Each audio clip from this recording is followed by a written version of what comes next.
Millised on Eesti noorte vastused seksuaaltervise teema küsimustele? Siin on mõned päris vastused, mis noored on andnud järgmistele küsimustele. Kuidas aru saada, et ollakse valmis seksuaalelu alustama? Kui algavad päevad? Siis, kui kaaslane on nõus. Siis, kui sul tuli esimest korda märjad unenäod. Kui sa saad sellest rääkida ilma naermata. Siis, kui kaaslane on nõus. Kui inimene on oma kehaga rahul ja ei häbene seda näidata. Kui mõttemaailmas on toimunud suur muutus. Kui hakkavad tööle suguelundid. Kui tekivad tunded vastas sugupoole suhtes.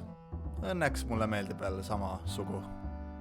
Kui mees masturbeerib ja tuleb spermat. Siis kui tunned, et saad asjaga hakkama. Kui vahekord pole su jaoks ebameeldiv. Kui kaks inimest on teineteisele loodud. Millal on õige aeg testida ennast suguhaiguste suhtes peale kaitsmata vahekorda? Kohe pärast vahekorda. Kohe, nii kiiresti kui võimalik, kas või samal päeval. Kohe! 48 tundi, 1 kuu, 3 päeva, 4 kuu pärast. Kohe, kui tunned, et midagi on teistmoodi läinud. Enne ja peale seksi. Kas siis järgmine päev või vaata ise? Kui sa ei tunne inimest, kellega vahekorras olid. Kui pika aja pärast peale seksuaalvahekorda saab rasedust tuvastada?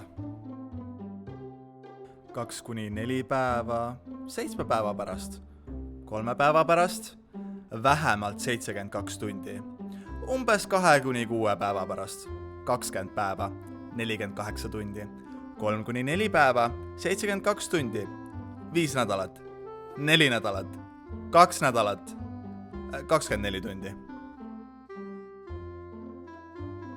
Kui vana peab olema isik, et talle rasestumisvastase vahendi retsepti kirjutatakse?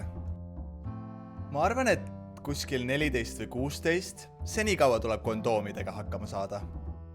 14, sest alates sellest east on vahekorras olemine seaduse silmis lubatud. 18 kindlasti. Peale menstrutsioonide algust. Alates suguküpseks saamisest. Nagu näha, siis vastused varieeruvad ikka seinast seina, ehk noored väga täpselt neid asju ikkagist ei tea. Nii et tervitan soojalt Seksuaaltervise Kliinikut ja Eesti Seksuaaltervise Liitu T1 keskuses. Nemad teavad õigeid vastuseid nendele ja paljudele teistelegi küsimustele ja oskavad abi anda.